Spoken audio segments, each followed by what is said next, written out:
నూతన ఉత్తేజంతో ఈ డైరీ ఆవిష్కరణ కార్యక్రమాన్ని సభాధ్యక్షత వహిస్తున్నటువంటి సోదరులు కరెంట్రావు గారికి ఈనాటి కార్యక్రమానికి ఎన్నో కార్యక్రమాలు ఉన్నప్పటికీ మీ అందరినీ కలవాలే, మీ సమస్యలు వినాలే, ఆ సమస్యల పరిష్కారం కోసం అసెంబ్లీలో లేవనెత్తాలని చెప్పి విచ్చేసినటువంటి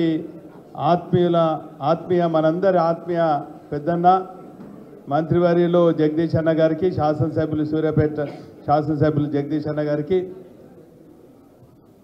21 సంవత్సరాల క్రితము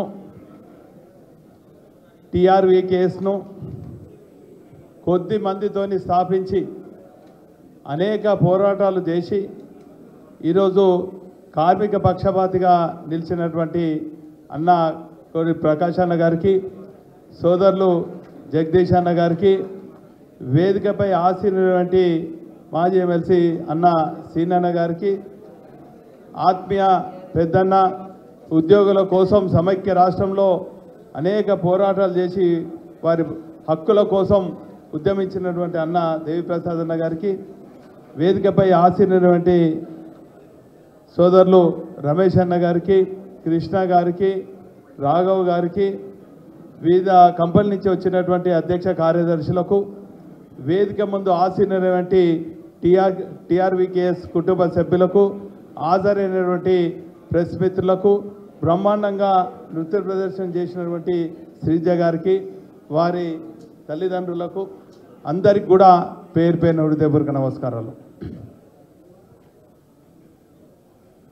21 సంవత్సరాల క్రితము ఎన్పిడిసిఎల్లో ఉన్నటువంటి కొద్ది మంది ఉద్యోగులతోని చిన్న సమావేశం రాత్రి పగలు నిర్వహించి ఆ రోజు టీఆర్వీ కేసుగా ఆవిర్భావం చెందిన తర్వాత కొన్ని సమస్యలను ఆనాటి మరి సిఎండికి తీసుకపోతే గుర్తింపు లేదు, ఈ సంఘం ఏంది అన్నప్పుడు పెద్ద ఎత్తున ఆందోళన చేసినటువంటి విషయం ఈ సందర్భంగా గుర్తు చేస్తున్నాం. ఏదేమైనప్పటికీ కూడా ఈరోజు అన్న చెప్పినట్టు తెలంగాణ రాకముందు తెలంగాణ ప్రజలందరూ కూడా చీకట్లో ఉంటే, తెలంగాణ వచ్చిన తర్వాత మీ అందరి కృషి ఫలితంగా కేసీఆర్ గారి ఆదేశం మేరకు మీరందరూ కూడా అహర్నిశలు కృషి చేసి ఈరోజు తెలంగాణలో వెలుగులు నింపినటువంటి నా ఆత్మీయ కుటుంబ సభ్యులందరికీ కూడా శిరస్సు హృదయపూర్వక కృతజ్ఞత ధన్యవాదాలు. ఈరోజు అన్న చెప్పినట్టు మీరు ఎవ్వరు కూడా అధైర్యపడవద్దు. టీఆర్వీ కేసులో ఉన్నటువంటి సభ్యులందరికీ కూడా కేసీఆర్ గారితో పాటు రాష్ట్రంలో ఉన్నటువంటి లక్షలాది మంది బీఆర్ఎస్ పార్టీ శ్రేణులు మీకు అండగా ఉంటారన్నటువంటి విషయాన్ని తెలియడానికి ఇక్కడ రావడం జరిగింది. ఈరోజు ఏదో ఇంతకుముందు అన్న చెప్పినట్టు, దేవిప్రసాద్ అన్న చెప్పినట్టు, కొంతమంది అధికారులు ఉన్నప్పుడు మన సమస్యలను మన సీఎం గారికి, మన మంత్రి గారికి తెలియజేసి ఆ సమస్యలు పరిష్కారమయ్యే సందర్భంలో వాళ్ళు వచ్చి ఏదో ఫోటోలు దిగవచ్చు,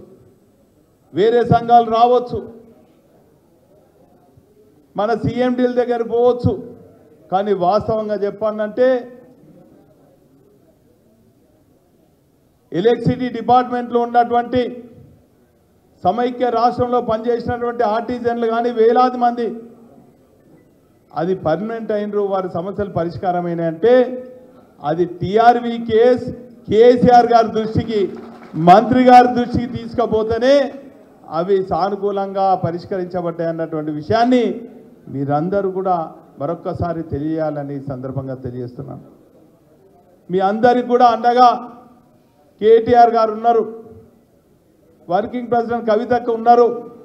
క్షేత్రస్థాయిలో జిల్లాలలో మేమందరం కూడా మీకు అండగా ఉన్నాం. ఈరోజు ఏదో కక్ష సాధింపుగా వేరే సంఘాలు కుట్రపూరితంగా మీ పైన అనేక విమర్శలు చేయొచ్చు, అనేక ట్రాన్స్ఫర్లు చేయొచ్చు, అనేక ఇబ్బందులు చేయొచ్చు. ఏ ఏ ఒక్కరికి ఏ సమస్య వచ్చినా కూడా ఖచ్చితంగా మనం అందరం కూడా కలిసికట్టుగా మన టీఆర్వీకే సభ్యులకు ఎవరికి అన్యాయం జరిగినా కూడా ఖచ్చితంగా అధికారి దగ్గర పోయి మేమందరం కూడా నిలదీస్తాం, మీకు అండగా ఉంటాం అన్నటువంటి విషయాన్ని కూడా ఈ సందర్భంగా తెలియజేసుకుంటూ ఈ నూతన సంవత్సరంలో మీరు తీర్మానం చేసుకున్నటువంటి అన్ని సమస్యల్లోనూ ఇటు అసెంబ్లీలో ఇటు బయట అసెంబ్లీలో అన్నవాళ్ళు మరి ఖచ్చితంగా మీ సమస్యల కోసం ప్రస్తావిస్తే మేము అధికారుల దగ్గర మీ పక్షాన ఉంటామన్నటువంటి విషయాన్ని కూడా ఈ సందర్భంగా తెలియజేసుకుంటూ అదేవిధంగా మన మింట్ కాంపౌండ్ పక్కన ఉన్నటువంటి కార్యాలయం స్థలం మనకు ఖచ్చితంగా కేటాయించాలని చెప్పి ఈ నూతన సంవత్సరంలో తీర్మానం చేస్తాం. ఖచ్చితంగా అక్కడ మన టీఆర్వీకేఎస్ భవన నిర్మాణం కోసం ఖచ్చితంగా పోరాడతాం. అదేవిధంగా వరంగల్లో మాత్రము ఖచ్చితంగా ఎన్పీడీఎస్ఎల్కు మరి టీఆర్వీకేఎస్కు స్థలంతో పాటు కార్యాలయ నిర్మాణం కోసం కృషి చేస్తామన్నటువంటి ఈ నూతన సంవత్సరంలో అదే ప్రధాన డిమాండ్ అని కూడా ఈ సందర్భంగా తెలియజేసుకుంటూ ఇంత పెద్ద ఎత్తున కేవలం కొన్ని గంటల వ్యవధిలో సమాచారం అందుకొని మరి పార్టీ పైన నాయకత్వం పైన టీఆర్వీకేఎస్ పైన నమ్మకత్వం వచ్చినటువంటి నా ఆత్మీయ కుటుంబ సభ్యులకు బంధుమిత్రులకు కార్మిక నాయకులకు సోదరులకు సోదరుమణులకు అందరికీ కూడా పేరు పైన హృదయపూర్వక నమస్కారం. జై కేసీఆర్. Thank you.